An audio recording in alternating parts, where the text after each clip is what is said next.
Alright, it's Liam. I want to thank everyone at the Oasis Podcast, as you were.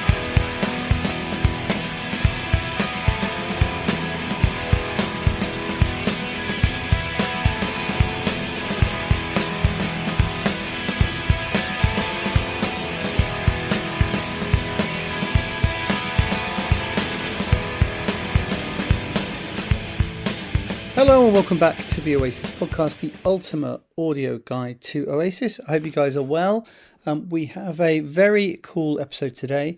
It is with the Britpop footballer, aka Paul McGregor. So this is someone that obviously I'm a big football fan, I'm a big music fan, I'm a big 90s general culture fan, and I was well aware in the 90s of this guy Paul McGregor, and there was a lot of talk over like who were the coolest footballers, and I remember that there was this guy who played for Nottingham Forest who'd been in the band. So so I've sort of every now and then over the years you go, oh, who was that guy that was in the band, you know, and sort of, oh yeah, looked him up and things over the years.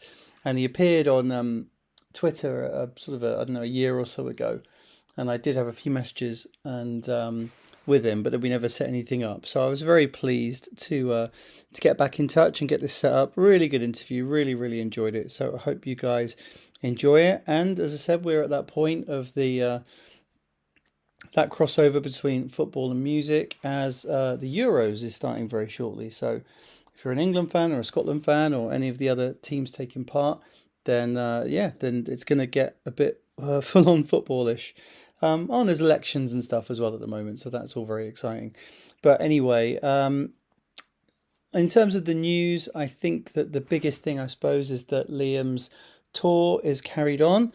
I'm recording this on Saturday night, and so he's done a few more shows. He did London, he did Cardiff, and there's been So I suppose the most interesting thing was London. Now, London is typically got kind of the one of the weaker crowd responses if you go and see a band of any sort, but especially kind of Oasis. I think when I was talking to Andrew Dawson in a recent episode, we were talking about how Oxford is a bit of a crap crowd, to be honest. We're all sort of a bit chin strokey around here rather than going completely mad.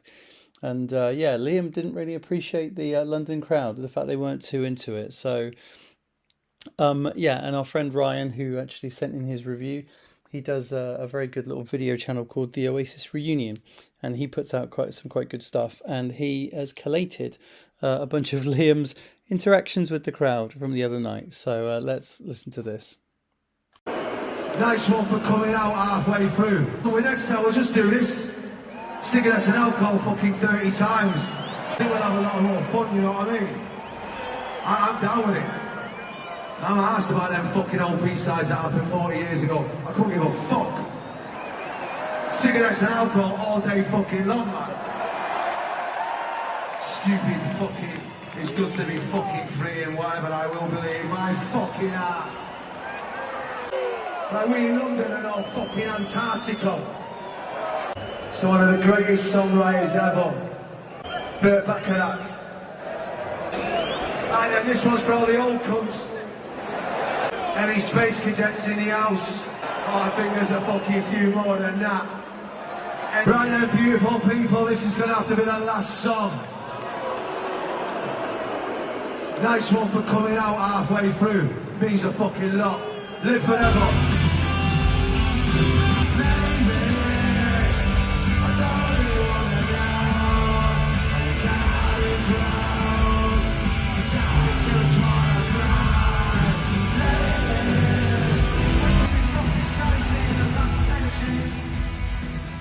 So interesting there. Liam obviously not particularly happy that the London crowd weren't too into the lesser known B-sides and stuff. I suppose like the first night, okay, people didn't know. They didn't know it's going to be Lock All the Doors and I Will Believe and Do You Want to Be a Spaceman, things like that. So you kind of understand that it was probably going to be a bit more muted. But people know now. So personally, I'm in that world where I'd be checking the set list and I'd be knowing and I'd be genning up and learning the words, if I'm going to go. But I know a lot of people aren't like that. They're just like, oh, cool, definitely, maybe I'll go and listen to that. And they've not necessarily memorized every word of It's Good to Be Free, but hey, there we go. And we are a week away now from Sunday the 16th, when I'm up in Manchester at Salford Lads Club for the Oasis Collectors Group event, or the Bittersweet Home event, where, it's really exciting. I'm really, really looking forward to that. I'm going to be there all day. So I know there's a couple of interviews on, like official interviews in sort of a separate room, where John Robb is interviewing Brian Cannon. I think that one's sold out now. And then also Nick Bryan. I think might be some tickets available for that. But yeah, that is really selling out very quickly. The whole event is basically selling out very quickly. So I think the best way to do it, I believe, is if you want to book for like the Nick Bryan one-to-one, then that also gives you entry to the event itself. So if I was you, that's what I would do. But yeah, like I said, I'm going to be there all day, and I believe, according to Kyle, there will be some other sort of interesting random special guests as well. And obviously we haven't got a separate kind of interview space for those, so I'll just be in the main kind of exhibition area, I think in a sort of a little section where we'll be doing some interviews, walking around. So I'm very hopeful of who might be there. I don't know for definite, but yeah, I've heard rumours there could be some interesting people there. So I very much am looking forward to that. So yeah, if you haven't got your tickets for that and you're thinking about going next week, it's on across the whole weekend. But as I said, I'm going to be there on Sunday the 16th all day. So do make sure you get your tickets. And that night, obviously Liam is playing the Manchester Arena, the new one. And yeah, I'm, like I said last week, I'm sort of looking at going. I'm sort of hoping maybe I can blag a freebie from Liam's management. But if I can't do that, then I think I'm going to have to bite the bullet and pay the sort of 150 quid plus via GoGo prices, but we shall see. We'll figure something out, hopefully. But yeah, really looking forward to that if I go. So anyway, but I'll be there whether I go to the gig or not. We'll definitely be there in the day over at Salford Lads Club. So do get down if you can. Right, that will do it for the news. Let's cross over now to my interview with the main man, Paul McGregor.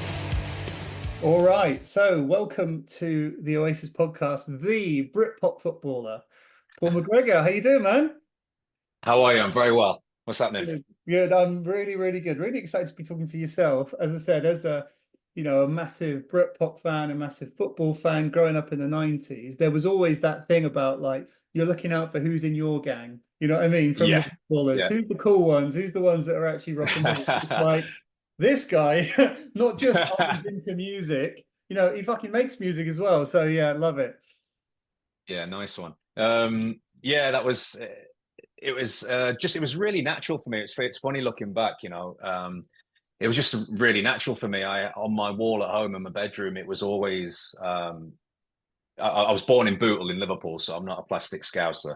But it was always my dad's side of blue, my mum's side of red. So growing up in the 70s, early 80s, I'm always going to choose Liverpool, aren't they? They were smashing everything. They were a machine at the time. And it was all posters of Liverpool next to posters of the Doors and the Beatles and the Pistols, and which obviously then became the Roses. So my bedroom was just this mad mix permanently of football and music. Like I'm sure a lot of people's were, but I had one eye on. I was that guy in the mirror with the brush, and then playing football all day. So by day kicking about in the park, and by night pretending to be Jim Morrison or John Lydon in front of a mirror. I love it. We all did, Well, that's it, isn't it? That's exactly what all of us wanted, was to either be a footballer or a rock star. It's like, and I suppose it's like when you put it on your careers advice thing. What do you want to be? Footballer or rock star? Well, it's like most of us, it's like zero chance. Whereas actually, you had a pretty decent go. Mate, do you know the mad stuff was? I had no doubt. I had no doubt. It was weird. And I'm sure there are loads of lads that have no doubt and it doesn't happen, but it was just entirely natural for me. I was just, obviously I worked hard at football, absolutely. I was with a ball all the time, but and I worked my socks up to become a footballer. But then as I was getting really into music, when I hit secondary school, really, and I had mates who had elder brothers who were into really cool stuff. Yeah. And it was all like, oh, I remember the first time I went round to my mate's house, because we grew up on a council estate, and where we went to school, there's a school called Bramcote Hills. On the other side of that in Bramcote was quite posh, but where we were, it was like all the council estates. So it was a nice clash of like sort of middle class and then working class in this school. So it was a decent school, it was a good school to go to. And first time I went around to my mate's house, his older brother was in the other room, and you just hear murmurs from him, just like, how you doing, how you doing? And then I remember hearing New Gold Dream coming out, Simple Minds album, just being stopped in my tracks, going, what is that? It just sounded like, the smells of an older brother, the deep murmurings of an older brother, a cool guy with a long fringe down here. He's like, looks like Bowie.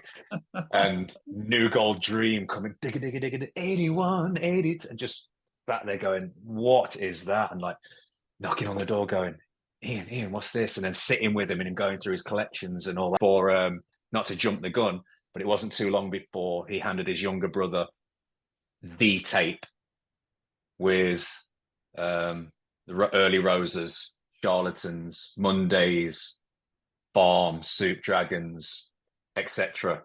And we were all just, that was it. That was the end of U2. That was the end of Simple Minds, the end of In Excess, the end of all that. It was a new world had opened. Amazing. I love it. That's one of the things I love doing about this podcast, is those sort of, I don't think you get, I mean, maybe you get it with movies or maybe you get it with plays or whatever, but it's something so amazing about that music, that discovery of music, of being like, people always from the 70s talk about like, seeing Bowie on Top of the Pops or whatever. Yeah. Or like, but yeah, I completely understand where you're coming from. It was like, I'm 6 years younger than you, but like, so it was sort of, for me, it was like the mid 90s stuff. I was listening to Meatloaf and, people like that in the early 90s. And it's like, fuck that, hair's going forward, and Paul Weller and Liam, like, that's it now. Yeah. This is me. Yeah. This is my identity. Yeah, wonderful. And it is that Bowie moment, isn't it? Like, we all had the, like I say, so it must have been a bit before your time, but everyone was glued to Top of the Pops, obviously. And when it's such a cliche now, but the Mondays Roses episode of Top of the Pops was the one when, when parents talk about when they saw Bowie on Top of the Pops doing Starman, or you saw the Pistols, or for the first time on TV. People talk about, Beatles, Ed Sullivan and American things. They were the moments that just shifted culture entirely. And that was it for us. Yeah. I love it. Yeah, I mean, for me, it's like the Top of the Pop. Yeah, I was too young for that. I was still into, whatever, some shit in like 1990. But for me, it was like, when like Oasis doing 2 songs, and they did like, they were the first band since the Jam to play 2 songs on Top of the Pops. And that's it. Yeah. Yeah, that was really exciting. But yeah, it's just mad. And I think that's a shame, not wanting to be too old man about it, but it is a shame that you don't have, a mainstream like music show that everyone sits down together. And so you have those moments. I mean, a lot of when you watch the old Top of the Pops on like BBC4, I mean, a lot of it is crap. You've got all your one-hit wonders and your people that the 4th track off of whoever, some crappy person's album. You think, oh God, I never even remember that one. But although in retrospect, when you do look back and see them, you do get that being of an age now. It was tedious then, because all you were doing was waiting for the stuff that you liked. But now when I look back, if I see a vintage Top of the Pops, and even something I would have despised, like Snap or something like that, come on, I'm sat here going, tune that though, that's a proper good pop song. That now you've sat back and you're not some ideological 16-year-old.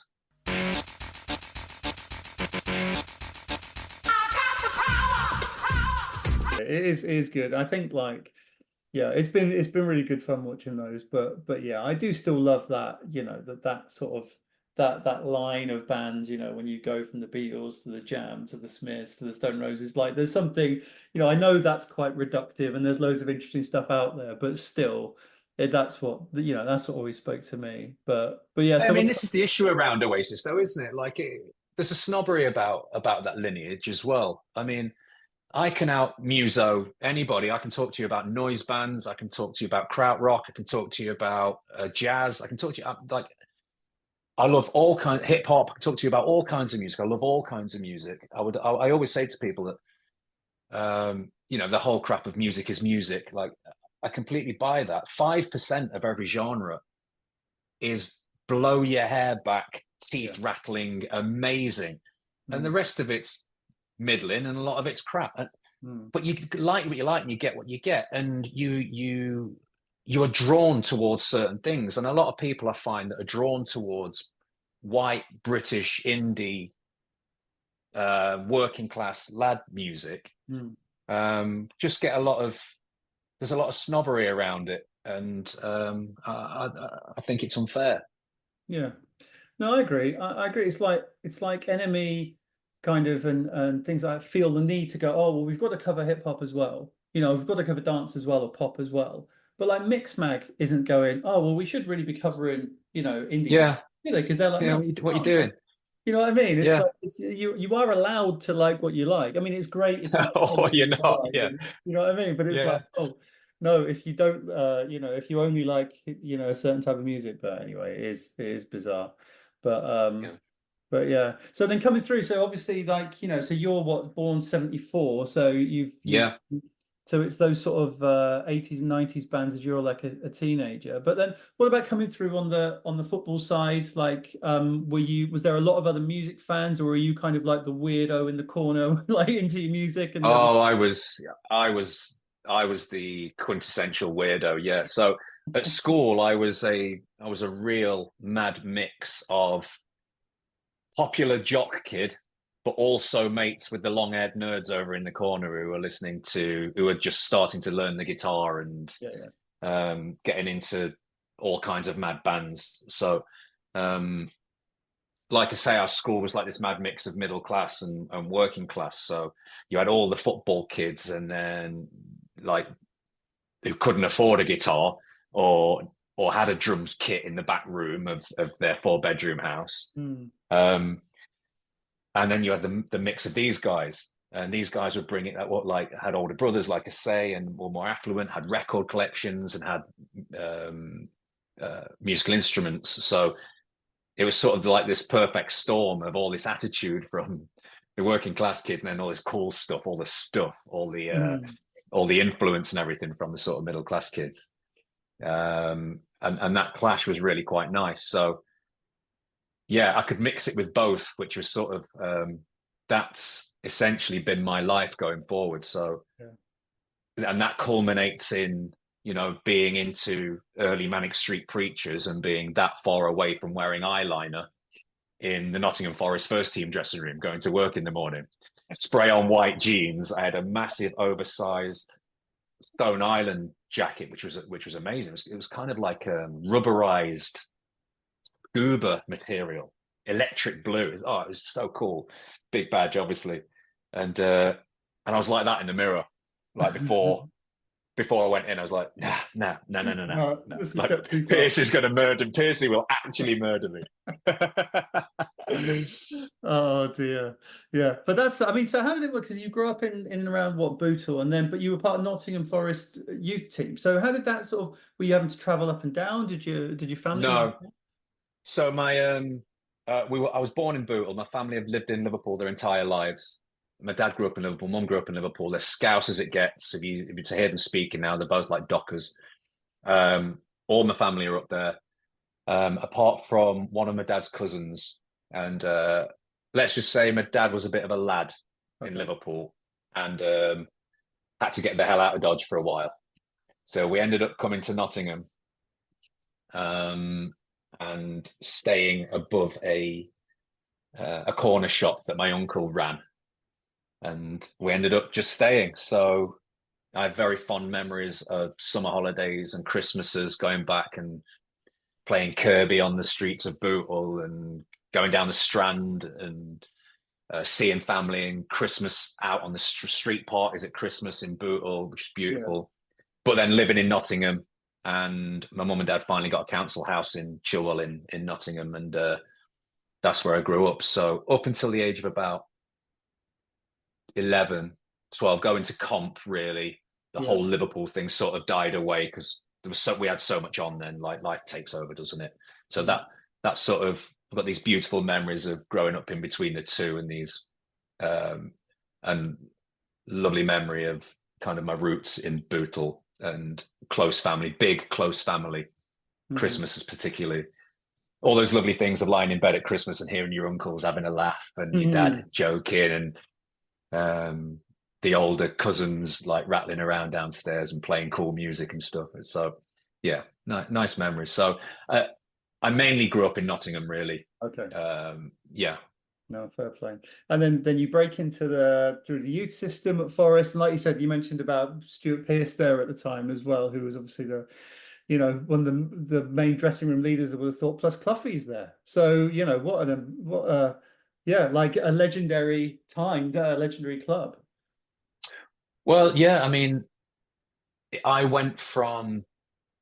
came straight out of school. I mean, I signed my first contract for Forest. I started getting was a little bit of a late bloomer football wise, not that late, but like a lot of the lads were off going to Arsenal trials and Man United trials, Liverpool trials, Everton trials, Tottenham trials, and they're all doing that.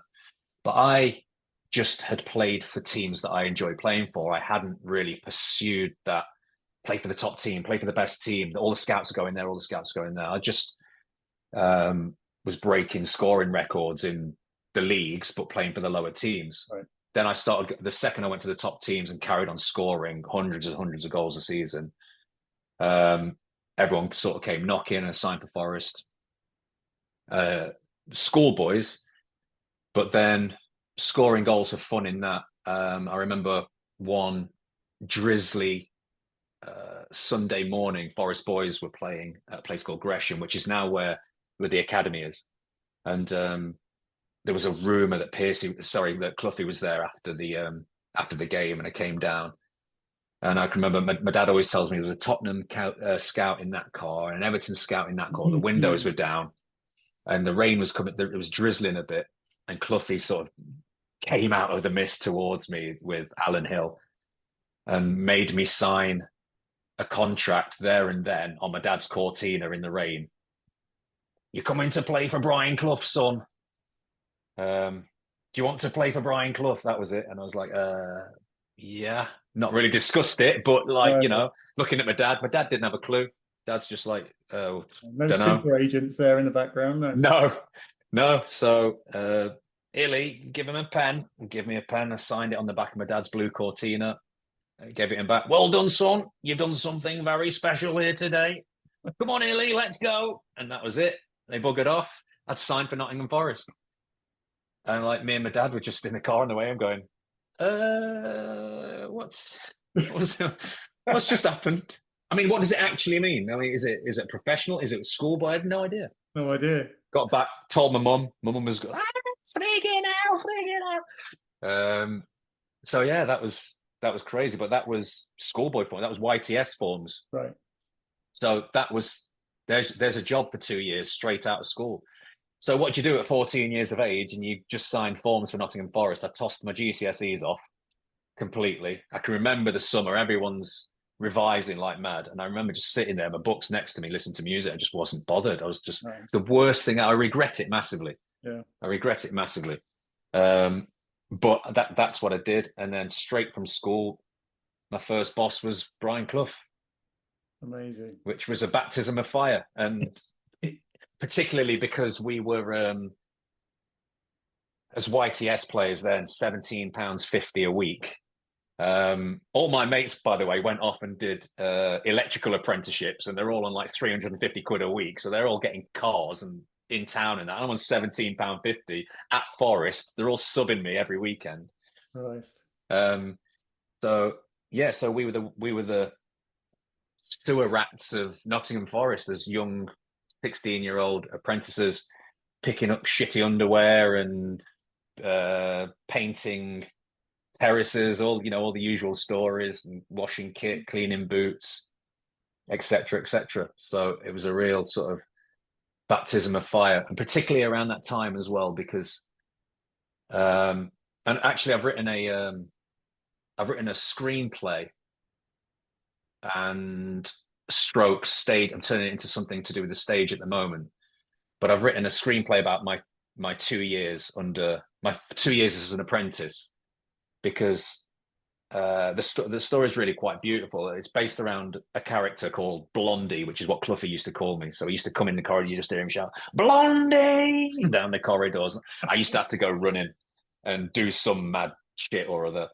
So you've got this central character called Blondie, and on this side, you've got Brian Clough, who was head of a sort of a crumbling empire at the time, and not that the story is about alcoholism, but it's hovering. You know, there's a downfall of a Caesar on this side of my life, and then I'm going home, and my dad was struggling with similar issues, and there's the sort of the downfall of the family on that side, and I think it's a super funny but quite dark. If I do say so myself, I think it's quite beautifully written and balanced, and it's a lovely arc to the story. There's an A to B. There's a conflict with my dad and Clough, and it's really quite great. I'm really quite proud of it. But I've written about those 2 years, because they were madness, and it's only since I started doing the official Nottingham Forest podcast, the Reservoir Red Dogs with Matt Ford, which we don't do anymore, have I really sort of looked back on it and gone, wow, that was balmy, actually. And when you sort of put it in chronological order of everything that you did and the stories, when someone goes right about those 2 years, and then you start writing, it starts flowing, you start thinking, oh God, remember when so-and-so did that? Remember when Cloppy walked in that room bollock naked and told him off, and then threw that thing and then stormed out, and everyone was just like, you know, so it all started just pouring out, and it's so that's written, and I've had someone approach me to make it into a stage play as well. So that'd be great. I mean, I love it. Something I'll just randomly do if I'm just doing a job or something. I'll just stick Brian Clough stories on YouTube, because Mark Crossley tells a load of them. There's a brilliant one. Is it Dean Saunders sort of says about signing with him, and he goes around his house and he's like, you know, do you like flowers, son? And all this sort of stuff. I could just listen to like those Brian Clough stories for hours, because everyone does the voice, and everyone, you know, and it's, oh my God, what a great character. At this point, I started to work out he might be drunk. He crawls up to me and he sits back. He's crawling on his hands and knees, and he looks out the patio doors, the best garden ever, and he sits back on his heels. He goes, "My knees, what a lovely garden." "Do you like flowers, son?" he said to me. "Do you like flowers?" I went, "They're all right." He went, "Hang on, don't move." He goes outside, gets this pot. There's the best pot you've ever seen, with flowers spilling out of this pot. He's trying to get his hands around the whole lot to get them out. Ellie runs out behind him. He went, "Gaffer, no, that's my best pot. Don't pull them out." He went, "Ellie, you're ruining the deal, son. The lad likes flowers." So he gets a handful of flowers, gives them to me. It goes on ages, this story, by the way. It's hilarious. Okay. No, for 2 hours. Make it longer. Anyway, he comes in with the flowers and he went, "Smell that, son. Smell that. What do you think?" I smelt the flowers. I've gone, "Nice, yeah." He went, "I love flowers." "Do you like Frank?" I went, "Frank who?" He went, "Frank Sinatra." Oh, yes. He said, "Illy, put Frank on. The lad likes Frank Sinatra." My Kind of Town, Chicago comes on. Brilliant. He gets the flowers out of his pocket. He says, "Get your mic out, son. Get your mic out," because he puts them in my jacket pocket. I said, "What do you mean?" He went, "Get your mic out." So I get the flowers out my pocket as my mic. I'm now singing the chorus to Frank Sinatra, My Kind of Town, Chicago, on British record transfer in Alan Hill's house. I was thinking, what's going on? Like Dino's ace, like he's obviously a great storyteller, but Alan Hill, I see Hilly now and again. He's at the Forest matches now, always as guest of honour, quite rightly as well with Frank Clark. But Hilly's just like, that is utter bollocks. Never happened. Really? Yeah. Not having it at all. But you know, It's funny, isn't it? Like when I was writing stuff about those 2 years, I had to check in with some of my old youth teammates, and they're like, "No, that didn't happen. This happened," and I'm sort of going, "Fucking, I'm sure that happened. I remember that happening." And they'll be like, "Maybe that was part of. Would you remember when we did that?" And I go, "Ah, yeah." Slightly different. But how I've wrapped it up is better. So Yeah. I'm going to make that my truth. Never let the truth get in the way of a good story, as they say. Absolutely. Well, no, I mean, I was saying that. So I've told this story for years about like when we were at Nebworth watching Oasis, and then like going back to the coach, and then I lost my mate, and and then talking to my mate who was there, he's like, "That's not true. We were together the whole time." I'm like, "No, I remember you weren't there, and then we had to go to the train station, but then we couldn't get a train, so we went back to the coach." It's like, no. So it's like, you know what I mean? It is funny how the story is going to get amalgamated, isn't it? It's how memory works, isn't it? It's how memory, and really it gets even more melded as you start approaching your 50th year. And so around that time, were you still, obviously you've got the two pillars of your life, the music and the football. So was Cloughie aware of? I know you're in a band, like you're in a Britpop band, Merc, at the time, who've been written about and things, which is great. I'd love to talk to you about that. But were you in a band at the same time as you were sort of dealing with Cloughie, and was he aware of that? Yeah, I mean, when I went to Forest, like a few of my mates, because we were quite tight at the time at school, and we were all we'd formed a band, and we were covering Teenage Fan Club, we were covering the Small Faces, we were covering Early Manics, we were covering Cream, we were covering loads of great stuff. We were just discovering everything together, and rehearsing in a village hall. We played the end of year school festival thing. I was jumping around like early Mad Damon Albarn, and everyone was like, "Fucking, what are you lot up to?" And we were just having it. It was great. It was great. It was just so much good fun. But by then I had the hair and all my mates. So my mates had come and watch. You got to realize that Forest youth team, all the young lads, they are shaved heads football boys. They are young footy lads. And all my mates are stood watching, and like my mate's got hair like Teenage Fan Club down here. One of them's got like a proper Great Weller cut, and so they're all there looking bonkers, and everyone's like, who the fuck is this lot? It's like a Hanna-Barbera cartoon or something. And yeah, so there's me with my hair, and like you've got Fluffy telling me to get my hair cut all the time. So they knew, but I think they also liked that I was a character. I think that's as looking into it now, I think they're going, he's got a bit about him, this lad. He's not just run of the mill. He scores goals, but there's something else there. He could hold his own in a dressing room, maybe, or there's an intelligence to it there's something different anyway. And I think things like that can make or break you as a player. So how we were looked at was hilarious. But that then, as I went into the sort of the youth team era, the band, we weren't doing that much because there's a lot to do in the youth team. We were going out, we were having a few drinks and stuff over weekends, but we weren't practicing so often. And then we sort of started putting Merc together when I was playing in the reserves, and we'd bit and bob with it. But then I was breaking into the first team, and as you say, I was breaking into the first team squad. I was in and around, I was getting taken on pre-season tours and getting taken and not being a substitute, but carrying skits, but being in and around the first team. And as you know, I had quite a distinctive haircut, and everyone was like, ah. And then the music started to happen. Everything was bubbling, like Suede and Blur and all that sort of started to happen. And everyone was going, oh, who's this? There's a proper indie kid there.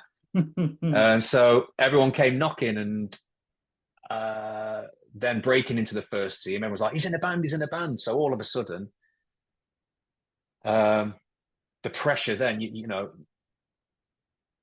people are talking to you about football. You're a Premier League club, but then you're in the middle pages of the Mirror and the Sun, in Bazaar magazine and all that kind of stuff. like Britpop footballer, and you're doing band photos, and like we've played 3 gigs, and we're a school band essentially. You know, we've written 4 songs. We cover David Essex's Rock On and Bebop Deluxe's Made in Heaven, and that's as much as we've got. And then before you what? That was enough for menswear. Absolutely. So we found ourselves in an awkward position, and I think, to be fair to him, our guitarist was really uncomfortable with it because he could play and he had his eyes on being in a proper band. And all the gimmicky stuff, like our manager was Andy Copping, a guy who runs Live Nation now, who used to be the booking agent at Rock City. And I met him by just calling up one day and going, my name's Paul McGregor, play for Nottingham Forest. Can we get some free tickets? And he was like, not really how it works. Okay, what can you do for me? And I was like, well, we'll sort your tickets out here. So we had the relationship. Coppo is a brilliant guy, lovely fella. And we became really close, and he became my sort of personal manager and band manager. Changed the logo, gave us a logo, which was the Forest badge. And underneath it had MERC with the R going under the C. And it was all like all the lads are a bit gimmicky, but he was absolutely right to go for the jugular with that as a, you know, but in our heads, you know, we wanted to be the Stone Roses, the Verve, and it's never going to happen wrapped around a football themed stuff. So we all found ourselves in a really awkward position and playing fairly decent sized shows, like selling out, you know, playing the boardwalk to a big crowd and people coming, and playing, what's the venue in Islington? Garage, selling out the Garage in Islington, going, we've got 5 songs. Like, well, should we be doing this? You know, like walking out. There's a whole Match magazine. Match magazine followed us the entire day throughout that, and like we thought we'd made it, you know. But yeah, so the guitarist left, and that all broke down. So when it's mad, a lot of people in England remember me more for Merck than they do with Ulterior, which I find really frustrating. But yeah, like I say, Merck were a school band that were in and out, gone in 2 years. And it was loads of fun, and they were great lads, and I love them to bits, but never again. No. Did you ever record anything with Merck? I've hunted around. I can't find anything. We did a little demo tape. My dad's got one, and I've threatened him with parental divorce if he ever lets it out. It's exactly what you think, just a little indie school band. It serves the world nothing but to humiliate me. Well, that sounds great. Let's do it. Let's get it out there. One day when I'm maybe a bit more confident in my stride, but not right now. No. Well, like, and you're saying about like in the dressing room and music, obviously, like Stuart Pearce, who you've got this big show coming up with Stuart Pearce. Yeah. That's also your man from Idols. Like, he's obviously a massive music fan, you know, famously a punk fan. I actually saw him. There's a local festival to me called Truck Festival, and Pearce a couple of years ago, and he was watching the Vaccines from the side of the stage, and he was there with his missus or something, and my mate, I was sober, but my mate was pissed, and he was like, "It's fucking Stuart Pearce," and I'm like, "All right," and he goes, "Go and like try and get him on the podcast," and I'm like, "No, he's watching the band," and my mate's like, "Oh, bowl over," so she bowled over to him. He goes, "Oh, Piercy, mate, I love you. My mate, he does the Oasis podcast." I'm like, "Hello," and he goes, "You want to go on the podcast?" And Piercy was just like, "Nah."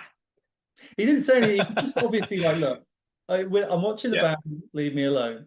And then I was like, "All right, all the best. Cheers, mate. No worries." I'm like, from him. But yeah, so he's a massive music fan. You know, we know he's a big punk fan and stuff, don't we? Yeah. I remember the year the Pistols reformed. I think it was 96, because I remember the summer going back into the dressing rooms, going back into the dressing room first day of the season. And obviously he'd gone from being a teammate and a legend of the club. And I don't know if you remember, or you used to see that when Piercy used to run out, all the Trent ends used to go, "Psycho, psycho, psycho." And he used to stand there like this. screaming at the Trent end. Imagine being the right winger on the other team looking at that. So they used to do that. So he already had that aura about him, but he went from being a club hero to being a national icon after scoring that penalty and like going mental. When people talk about, well, just let's watch him for a moment, and you couldn't hit a more perfect penalty kick if you tried, and that took guts as well as skill. It's a great penalty kick. I mean, he's got so much bottle to take this after what happened in 1990, and his reaction for me sums everything up. If you were in the trenches with this guy, you'd want him over the top first, I'm telling you. And see if you're fighting against him, the white flag would come up right away. I'm not kidding, honestly it would.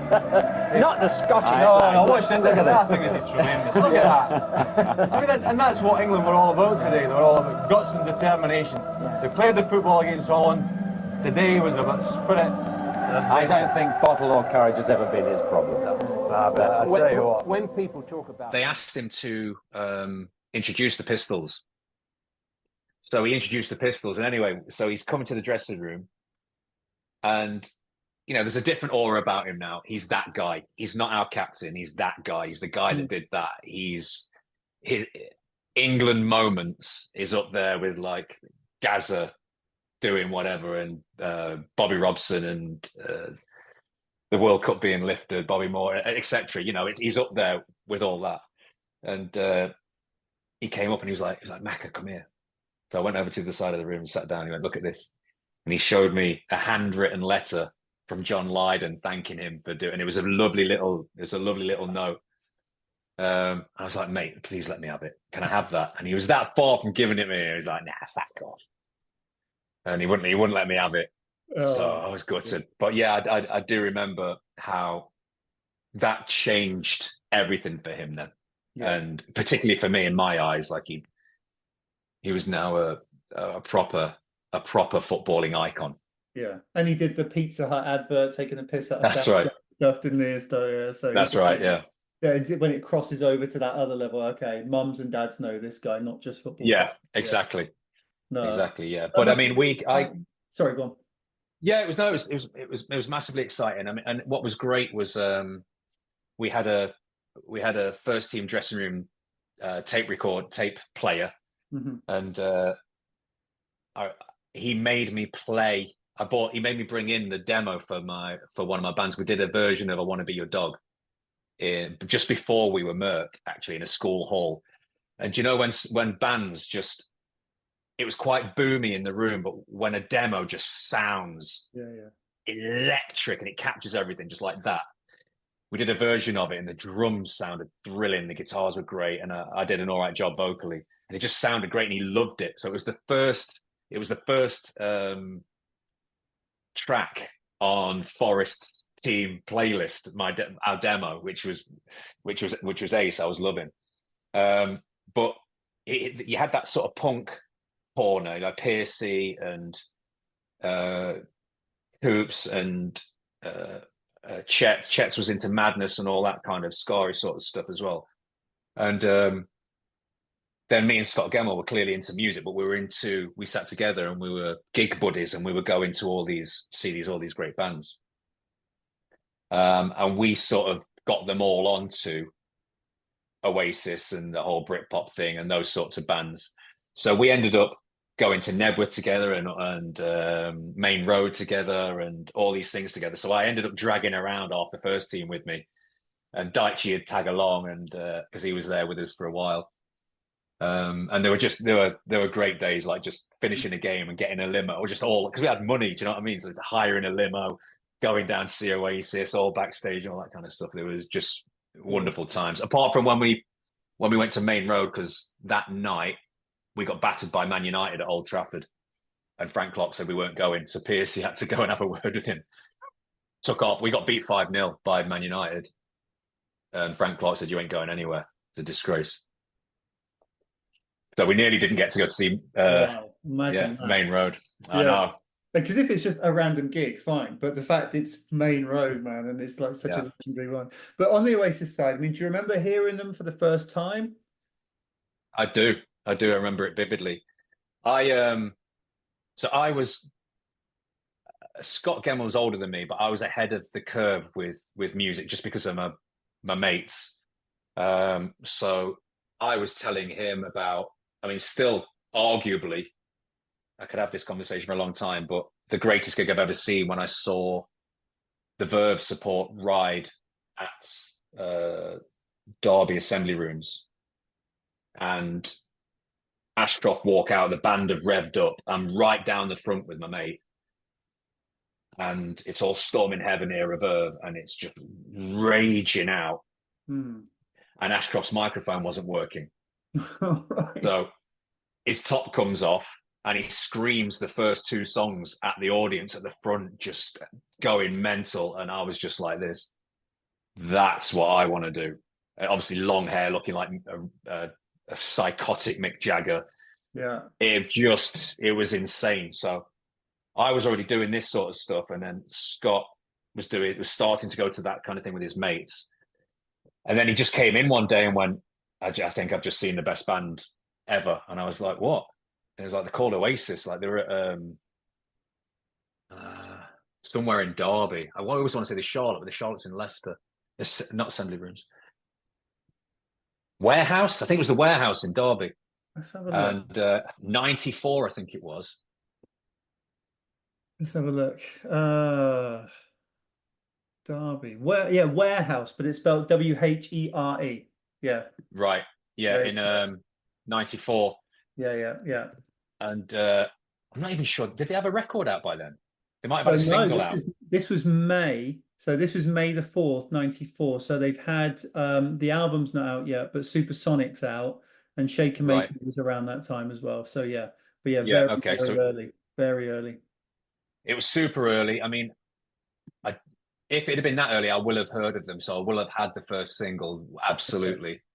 But he just had managed to see them with his mates. And he was about 30 people there, he said. And he said he was still at the toilets, and he stood having a pee next to Liam Gallagher, and Liam Gallagher's got this full length black trench coat on. He was like, "Oh, great gig, mate." He's like, "Yeah, nice one." And he had a little chat with him, and then that was it. And then from then we went up to, I think they played the Lead Mill on that tour, and they played somewhere else in Manchester, and we just then started following them everywhere, and they came part of the roster of going to see them and Primal Scream and the Verve.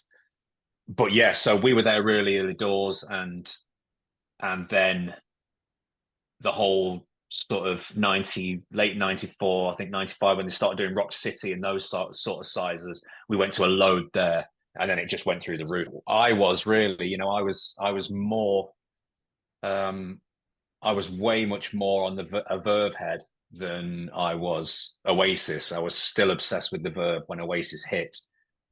But how could you not fall in love with that? I mean, the thing for me was like everybody knew a Liam. Like if you were a lad, you're going out in town at that time, or a girl.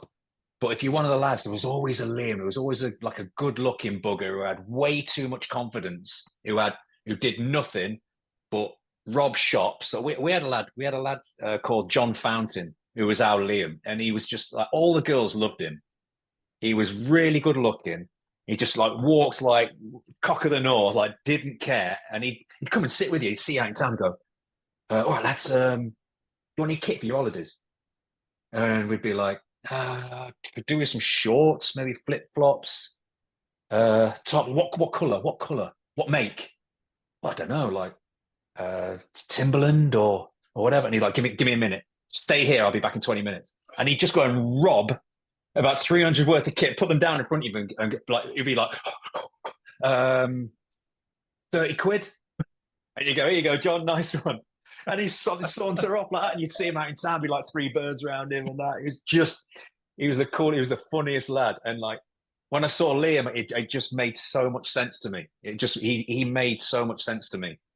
I got him. I just got it. I got it all straight away. It just clicked that they're not, because there was loads of bands, and I adore Suede. I adore Suede to this day, and Pulp and all the effeminate stuff, like all the androgyny and all that, which Liam has, by the way.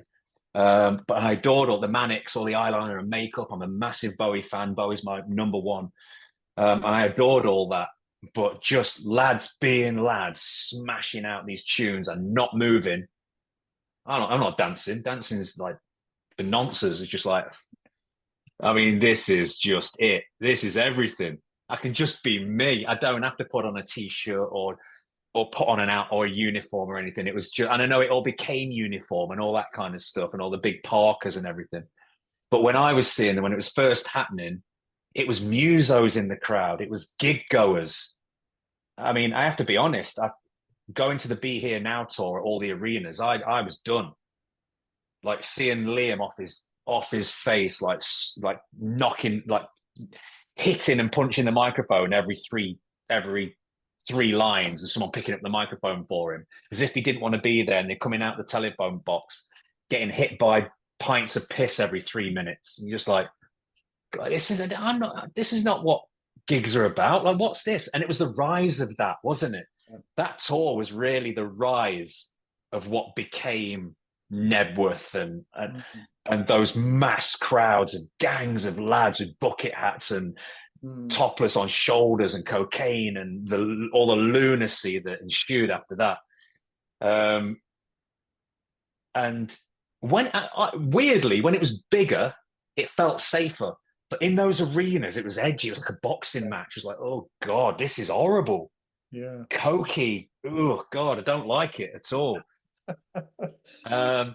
So yeah, I sort of fell away from Oasis around that sort of time, and the sort of music I was listening to was becoming a little bit more electronic, and so we parted ways, and then obviously they put a track out and I go, that's a banger, I love that, that's amazing. And so I never fell away fully from them, but I wasn't right, we've got to go and see Oasis, they're on tour, we've got to go and see Oasis. I was a bit like, I've been bruised and battered by this twice, I'm not going to see them. It's not pleasant going to watch Oasis. Yeah, I know what you mean. I stopped after Wembley 2000. That was my last one. I never went, and like my mates still were going, and they're, oh, you're gonna come? I was like, and once again, it's like going to see Air or Super Furry Animals or like all these other bands. It's like, yeah, and it became just a bit for me. I know, and people that still went throughout 2000 still, and I still go and see Liam and Noel now, and that's a sort of a great experience in itself. But yeah, when it became like going to see U2 or whatever, going to see, they're going to do the hits and they're going to do the thing, and it was like, it wasn't as exciting as like as it had been. So no, I completely understand that. Say I'm in the same boat, but for me it was Wembley 2000 that I was like, I'm pretty much done. Yeah. I mean, the thing that I loved was you saw you and your mates in the band, and they were a gang, and I've always loved that about bands. It's what I loved about Suede. There's this weird little black leather heroin world in the corner of North London somewhere, and you're like, oh God, this is so exciting. It's what I want to be in that world, and all the sex and the violence. I loved it all. And then Oasis was just your gang of mates, and then that tour, I don't know, you could almost smell the rift in the band. You could almost see that. Do you want to be on that stage? Like it was. Maybe they were getting to terms with what it felt like to be that distant, because it's difficult. Like I've been in a band, like Ulterior started to play on big stages, and like when we were playing in Japan, we play festivals, and then you look across and your guitar, you're not smashing into your guitarist here. He's over there.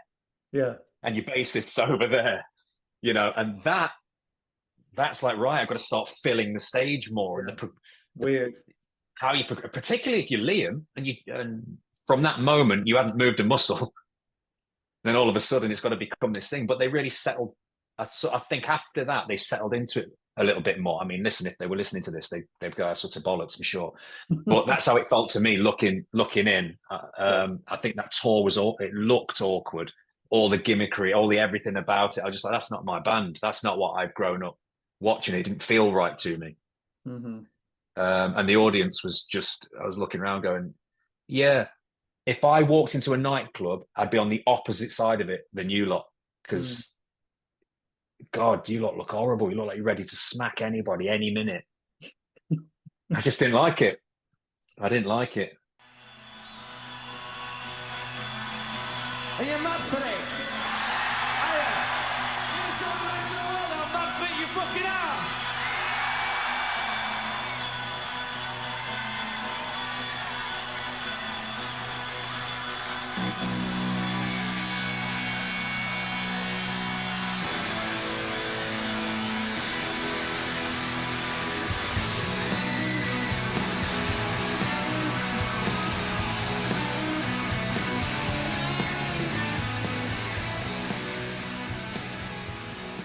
but yeah, so that's when I sort of fell away from it a little bit. But they always kept me hooked. They, but I think now, like people say to me, "Would you go to it now?" I think unless you were VIP'd up and you were stood over there on the side, it would be. Imagine being in that crowd.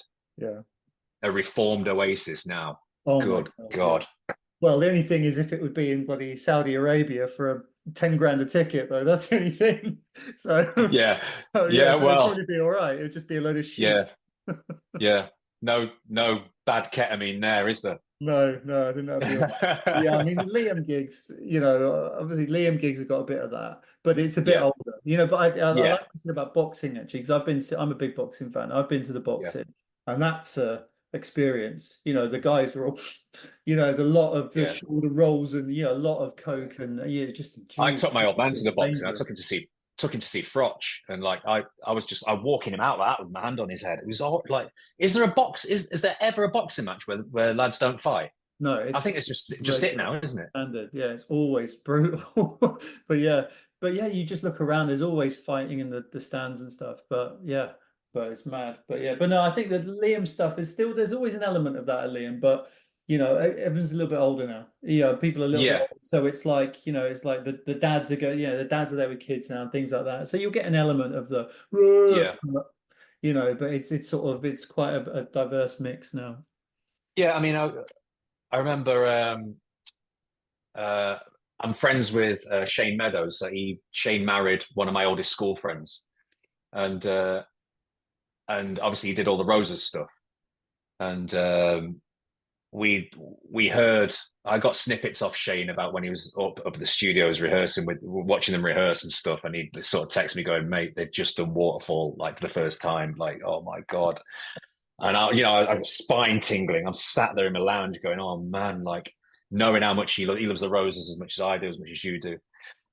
And I remember being sat in our old house and just him calling me and going, "Mate, can you get up to Warrington in a couple of hours?" I'm like, what do you mean? He's like, they're playing a show.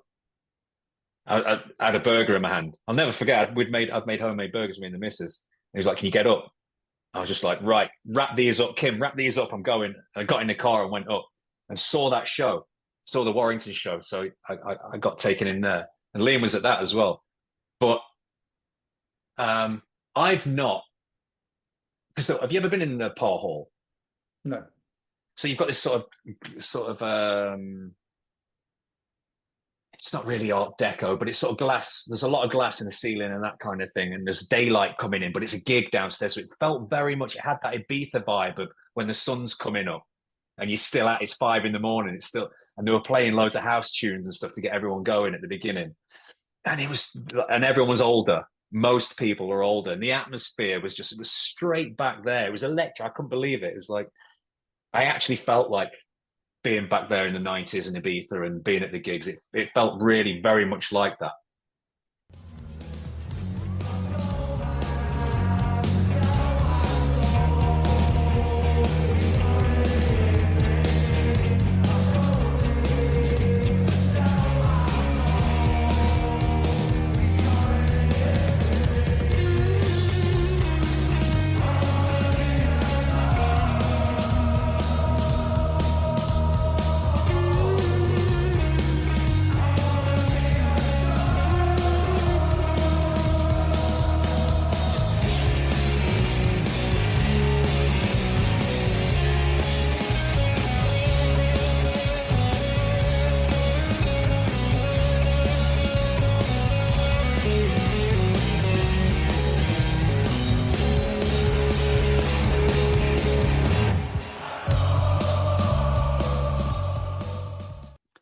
But that Stone Roses crowd, I remember thinking like, Oasis couldn't do this exact thing. Like the vibe would be very, very different. And that's fine because Oasis are more punk than the Roses and all that.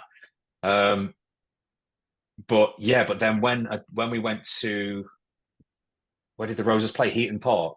Yeah. So Heaton Park was naughty as well. Like I remember walking in with my missus and there's like loads of 16, 17-year-old girls just being carried out off their faces before it's even started and walked in. Everyone's topless like this. I was like, oh God.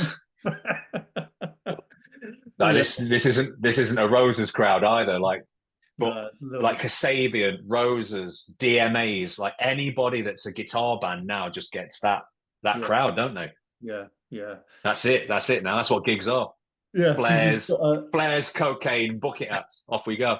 Well, the thing with seeing Liam as well, what you get is everyone sort of sings along. So the first sort of 30 seconds of every Oasis song is mad because everyone recognizes the riff. And it's da da da da da, and then like da da daing along.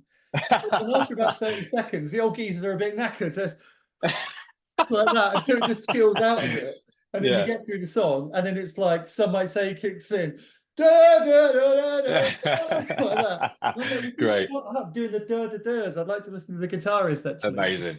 Yeah, I mean, speaking of da da da's, I've never heard speaking of the Roses show as well at Warrington, I've never heard a crowd sing every drum beat, sing the drum beats and sing the bass lines. Da da da da da da da da da da da da da da da da da. You guys do the drums. You're singing all the bits. Do you know what I mean? It's great. It's just like every little bit. Love it. I didn't see them on the reunion. My mate saw him about 3 or 4 times. He went to Barcelona to see him. He said it's just the most amazing experience. I'm gutted I didn't get to go, but yeah. Warrington show was wonderful. Cool. It was an incredible atmosphere. Well, I was going to talk about your the 50/50. So as I mentioned earlier, I saw the first one that you did with Sean Deitch and Rick Witter. The pilot, yeah. Yeah, and then you've got like Piercy and Joe Talbot from Idols coming up. So I mean 50/50. Music, it's you, isn't it? It's your life, 50/50. Music and football. Well, that's it, yeah. That's it. My brother sort of came up with that. He does a lot. He lives out in LA and does a lot of branding for like, don't hold this against him or me, like Jake Paul and KSI and all that kind of stuff. So he brands a lot of their brands. He does a lot of work with that on the clothing and things. So he knows what he's doing. He was just, in terms of branding, he just went, it's the ultimate clash of music and football because no one's done it like you're the only one that's ever done it, really. I mean, I know Cantona's doing some songs now, and there are some ex-footballers that do delve into music, and there's that young lad as well that's rapping, isn't there? That I think plays for Chelsea. So I think that's the closest you get. But I was playing in the Premier League and playing in a band, and then playing in the Championship, playing in bands, and then the other lower divisions, and still in bands, and then was in bands, and then so there's no one done it like I've done it. So I'm uniquely qualified to do this podcast. And the podcast is me just sat in the middle. And the great thing about it is you get, like, for example, Sean is music mad. Yeah. Rick loves his football. They just interview each other because footballers want to be musicians. Musicians want to be footballers. Yeah. There's a real intrigue about what the performance involves, how the performance differs. And I've done both. Obviously, I've played at Anfield, I've played at Old Trafford, I've played in big crowds, I've played relatively in front of big crowds of my own musically and festivals and things like that. And it's just a really rich area to sort of discuss. And it's football and music. Who doesn't love football and music? Exactly. And what I really liked, like you said, is that, I mean, it's why Noel goes on TalkSport all the time. He doesn't want to talk about music. He wants to talk about football. And so you always get that like, I really liked it. Like, Sean Deitch, I knew he was into music, but I didn't know he was a bloody, he's obsessive. He's sort of, mad on music. And he just loves gigs. He just loves going to live music, any live music. The last gig I took him to was Ice Age. The band Ice Age? No, I know that. Oh, you should check. You should check them out if you're in. Actually, let me talk about Ice Age very slightly. When my band Ulterior we got asked to play in Denmark, and the lead singer Elias, I can't pronounce it. Elias.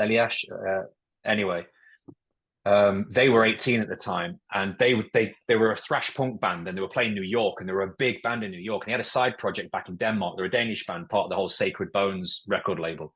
Okay. And he put together this side project called VAR, and they supported us.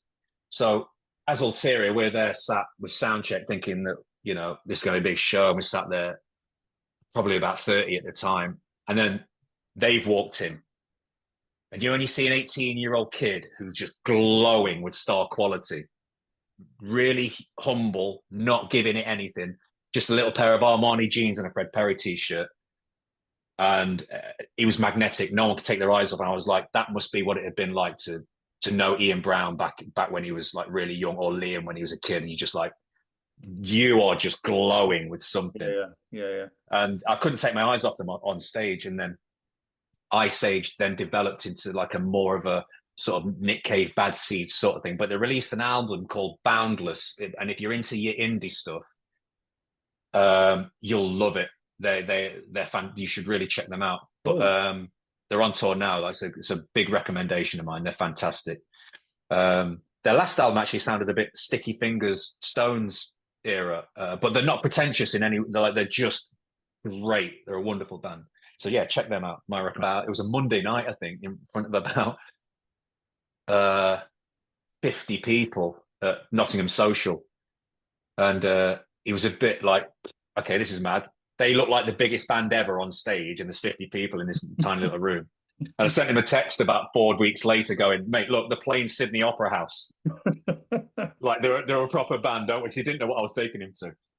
But yeah, he loves it. Like, all music, any music, anything live. Like, I think he's just done a recent podcast where he's talking about Green Day, and he just can't believe how insanely good they were. And you could take him to see, I'm sure you could take him to see Ed Sheeran. He'd be like, unbelievable. You could take him to see Taylor Swift, like, absolutely amazing. Or go and see, he just, if it's live and whoever's doing it's into it, he just loves it.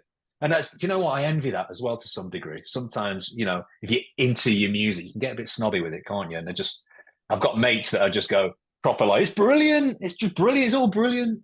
Yeah. I wish I could be a bit more like that. Yeah, I wish I could just give up the history of knowledge of, and sort of go, does this fit in the canon of great bands? And, I know, just a good chorus, that's, I know what you mean. So Piercy, I scored quite a famous goal for Forest in Europe. And it was a follow-up of Stuart Pearce's penalty miss. So he missed the penalty against Lyon, and I followed it up and scored, got us into the quarterfinals against Bayern Munich. And he ran up to me, and if you see it on YouTube, he ran up to me and he grabs me by the head and he whispers something in my ear, and it was, "I owe you one." So him coming on this podcast is him owing me one. Our slate will be clean.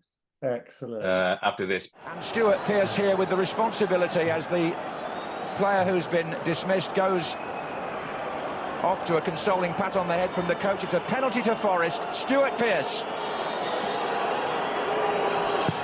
Oh, the keeper saves it, and there's McGregor, and there's a goal! Paul McGregor! Forest are in front.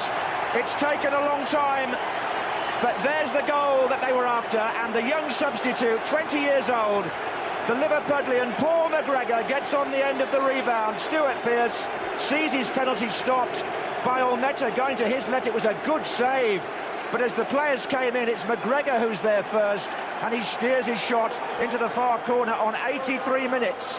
Frank Clark suddenly sees daylight here in this European tie. But he's if you've seen any of his after dinner stuff or his stories, he's absolutely magnificent. But he said the only reason I'd love to do it is because talking music is my passion, and music's my passion. And if it was just another football banter podcast, that's not what this is. It's not. And then Jacko shat on his head. He cut his shoelaces up. It's not that podcast. There's going to be funny stories, of course, but it's more about the two disciplines clashing.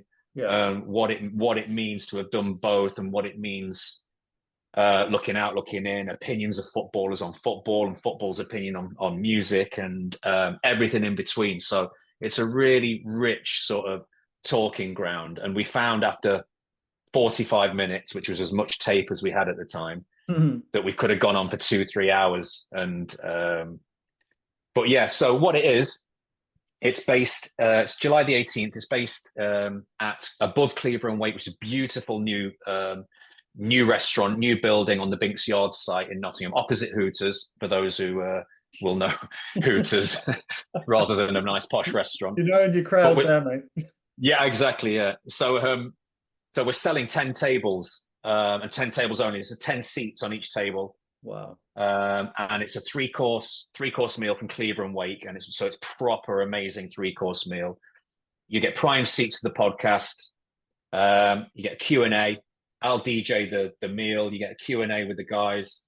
A meet and greet afterwards.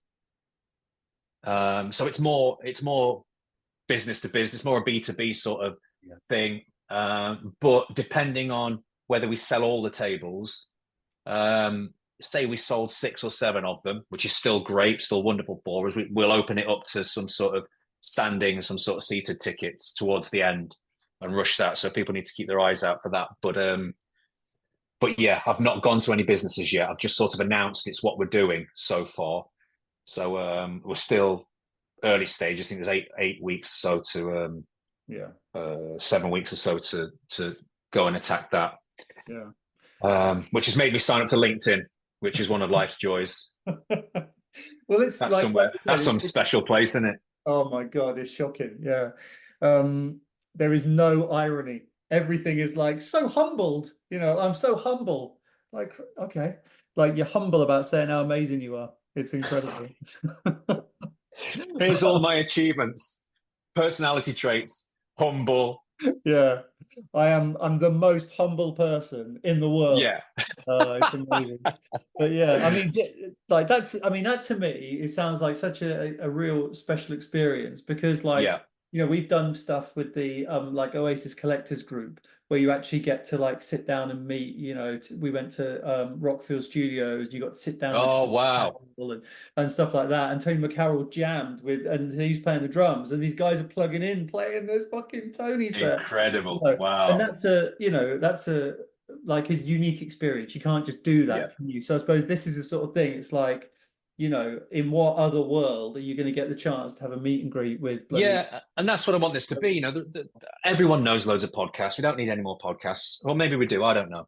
Who am I to judge?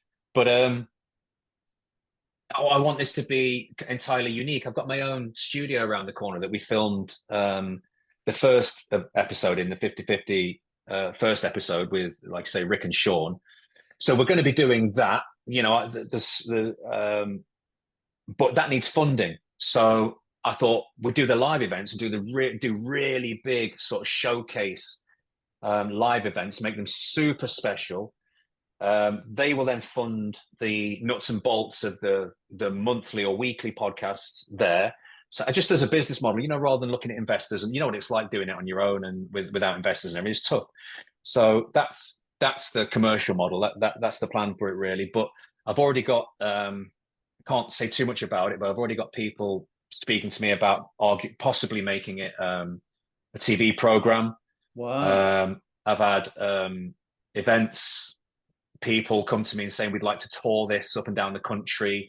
Very exactly the same sort of setup, exactly the same ethos. Sell a small, unique amount of tables at a beautiful venue, great restaurant, phenomenal guests.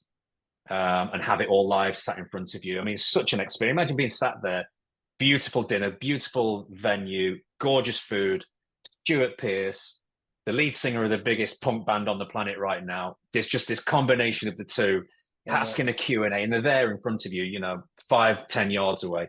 It's just going to be such a wonderful, special night. Really a unique experience, I think. A little bit more, not as throwaway as Soccer AM, not as comedy, you know, like or maybe a sort of session destination for bands. So you get a band in there, but you're also talking about the day's football, and there's that almost that live podcast thing where the band are talking football, the footballers are talking music, and you get that. But the morning the day's football ahead is discussed and the current situation sort of discussed, but you've also got a live session there, and that clash. I'd watch that. I'd be all over that. 1,000,000%. Yeah, I'd be all over that. I'm sure everyone listening would be as well. Yeah, it's a great shout. That is a great shout.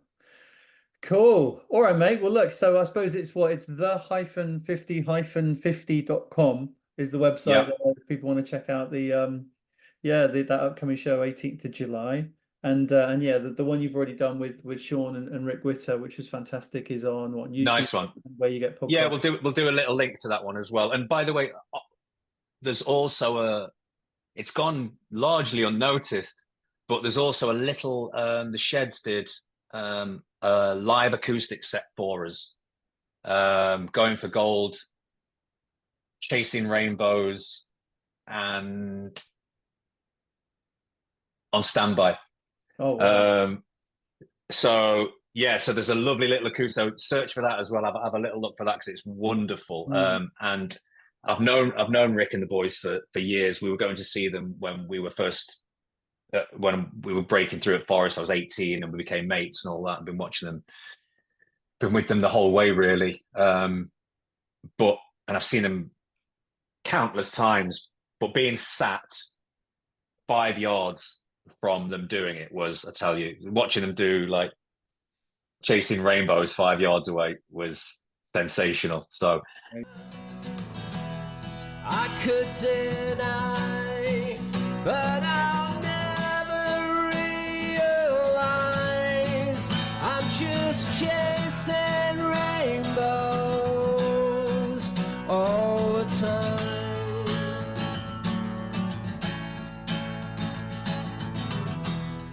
I could deny, but that was just to show sort of because it's a pilot. It was like, does this work?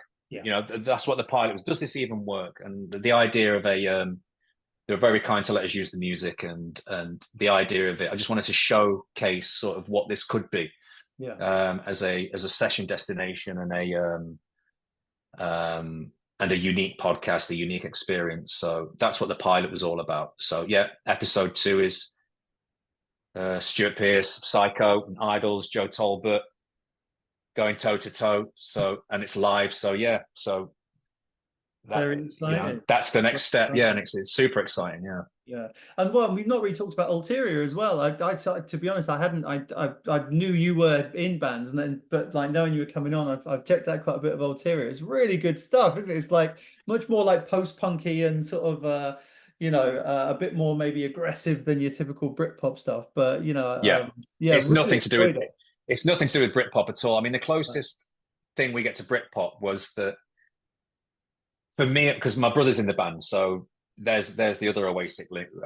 I spent 10 years in a band with a brother, which, you know, there was fisticuffs at times and all this kind of stuff. But we absolutely adored Oasis and what Oasis meant culturally to everybody. And when the Libertines happened, that's when we really fell out of love with guitar music, because you forget how heavy Oasis were. And the Libertines were tiny. You know, the sound was little, deliberately tinny and tiny, and it was all this flailing around and barely singing. I was just like, I'm not having this. Where's the power? Where's the? So we started going to techno clubs because it was like and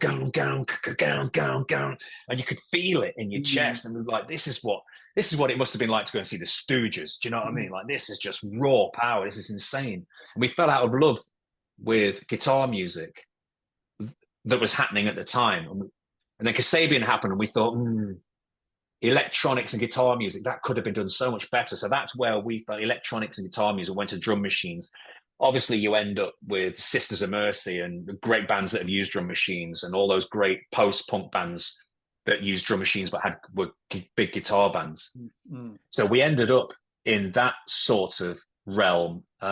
Primal Scream then became more of a focus than Primal Scream's Exterminator became more of a focus for us than. I was going to say Exterminator was a great album. Yeah, phenomenal. Yeah, so techno, the mantra really was hard as nails techno, screaming Psycho Candy, Mary Chain feedback, and Holy Bible era Manic Street Preachers sloganeering. Yeah. And that's what we were early doors. And we got this really great name. Like, everyone was like, fucking hell, you got to go see this band. They're either the worst band you've ever seen or the best band you've ever seen. And we were head to toe in leather, and we fucking went for it hard. Like, we were smashing everything, and got a real name for it. And I retired from football the same day that we got on the front cover of the NME. Wow. With the Horrors as like the dark news scene in London. No one knew I was a footballer, so I just come away from it. No one knew. So we were playing like really cool underground warehouses on skate ramps for 2 years before I retired from football in Dalston and Shoreditch and stuff. So it was mega. And we played a show, and Bobby Gillespie came to see us, and he gave us some advice after the show. He said, he was like, I won't do the accent. He was like, it's great, I love it, but go and write some choruses. Right. So we went, right, okay. We went away and wrote choruses, and then came back, and we were no longer this sort of techno band. We were an electronic rock and roll band with these massive choruses. And then the first album, Wild in Wildlife, I genuinely think we gave ourselves a chance, not of doing what Oasis did, because that doesn't come along, but being culturally relevant. We did the whole Guns N' Roses thing of write the chorus and then write the chorus. Right. You know, the choruses then became the middle eights, and we wanted enormous, massive songs. And I think if nothing else from that album, and it's a really beautifully recorded album, Zlaya Hadzic, who recorded and produced Sonic Youth and Tortoise and Bad Seeds stuff, produced the album on tape. In studio, I think it's Studio 54. What's the Weller album? Studio 54, is it called? Weller used to record in there all the time. So we recorded there, and it's beautifully recorded. And it's massive. If nothing else, you hear ambition. You hear a band with massive songs. You hear massive ambition. Yeah. Big synthesizers, big choruses, enormous electronic drums, great guitars.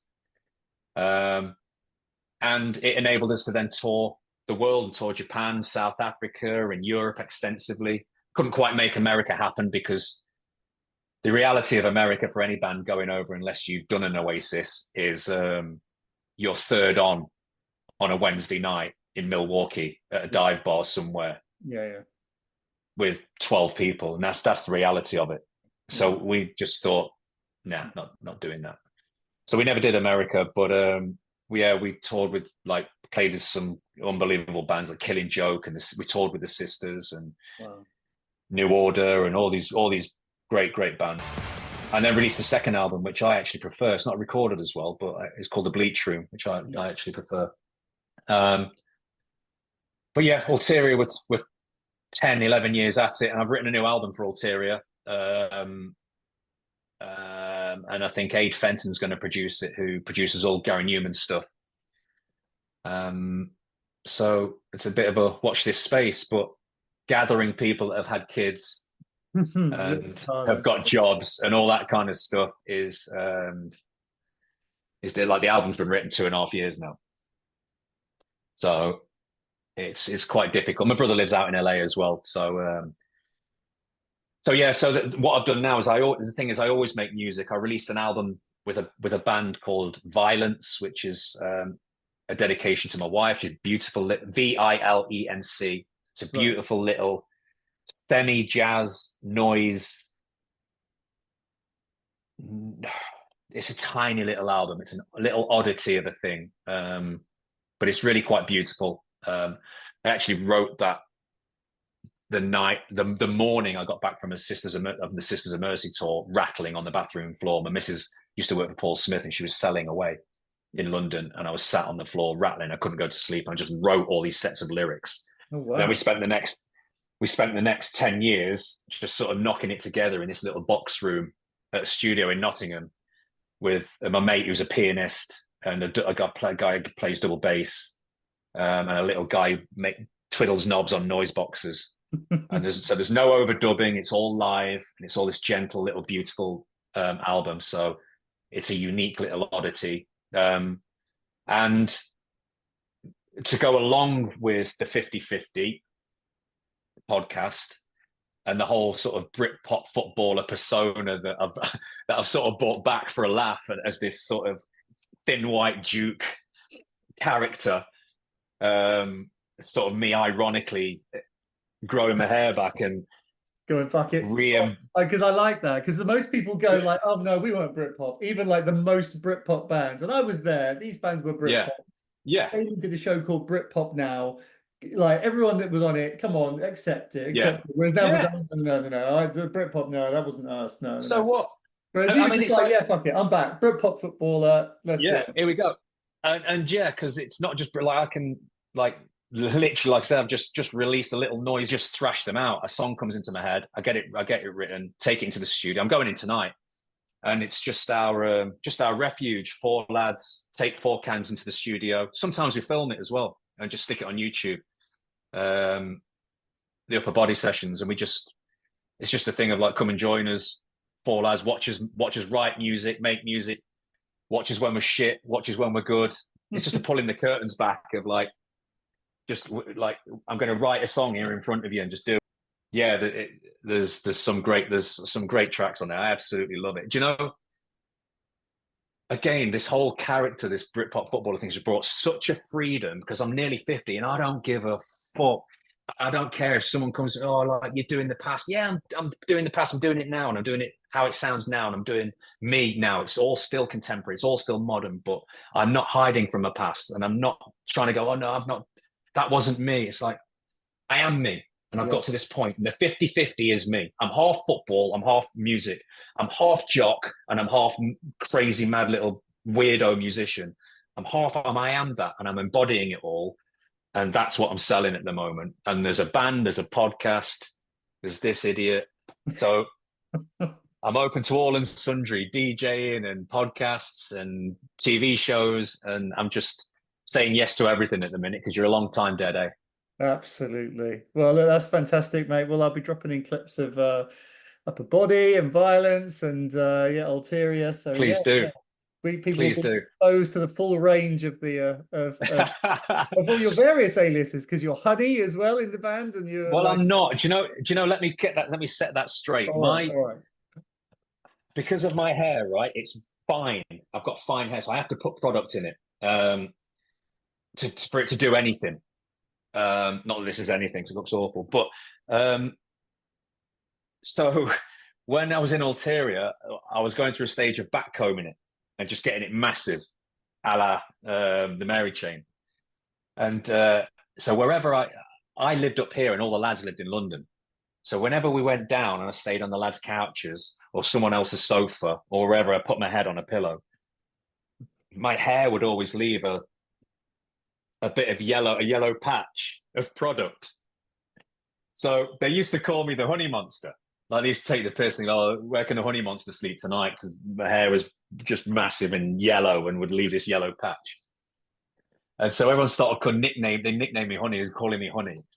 And I was away on holiday, and my brother was doing all the sleeve notes for the album. And he submitted it all and didn't tell me. And he put everyone's, because he wanted to do the whole Guns N' Roses, like Slash, Izzy, and, he wanted to do all that. And he put me down as Honey, and mate, I was fuming. I was absolutely fuming. He was like, no, it's cool. Like, it's the Mary chain, just like Honey. And it's like, it's soft, but it's cool, and you'll make it cool. I was just like, oh, mate, do you understand the ridicule that's going to bring me for years? So my brother got one over on me.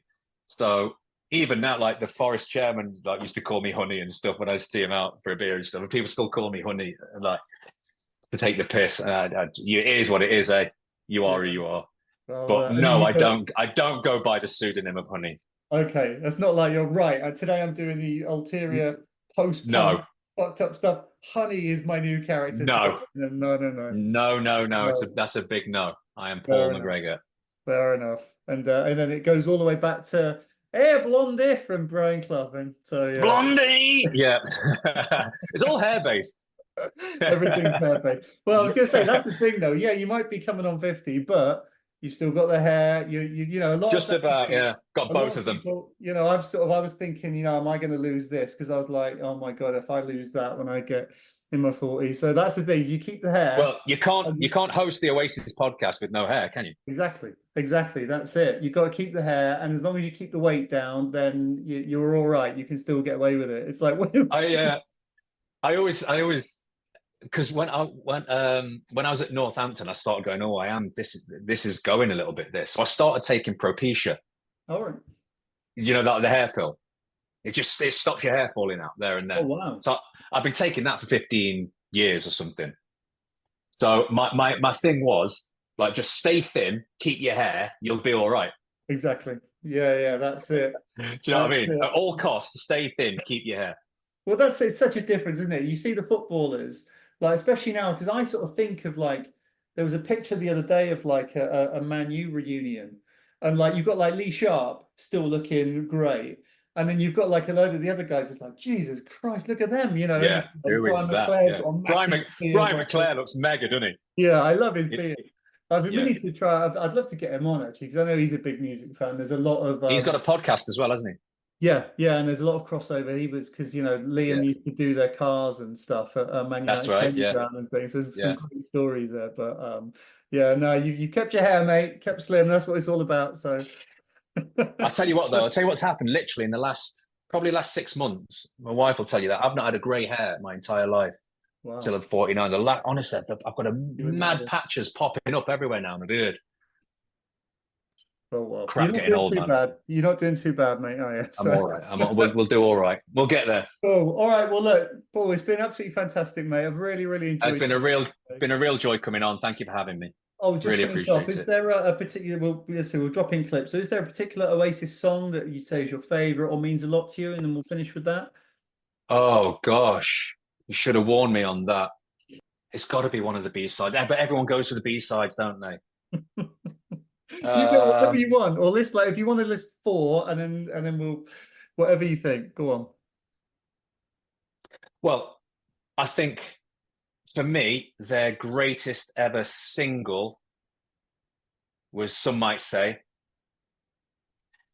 it came out at a time when they're at the Pomp, and I think at the time it felt a bit wishy-washy and throwaway, but I think it surpasses everything single-wise as a lead single. I think it's magnificent. I think it's truly glorious. Things like, all the stuff of them, like Rocking Chair and Soft Spot for Stay Young as well. Oh, God. I even love all the daft little kinksy stuff, you know, like Digsy's Dinner and stuff. I adore all that stuff. I love it. Yeah. God. Everyone goes for Columbia. There's just give me a second. There's one that I'm missing. Let me just look on the master plan. I'll tell you straight away. I remember the Horrors asked us to DJ as Ulterior, and they thought we were going to play all this cool, moody stuff. And they kicked us off for playing an Oasis track. It was hilarious. Listen Up. I'm going Listen Up. Listen Up. Yeah. His vocal on that. Oh my God. Listen up. Oh my God. I genuinely. Gonna leave you all behind. Insane. Sailing down. My God. Is there a solo on that vocal somewhere?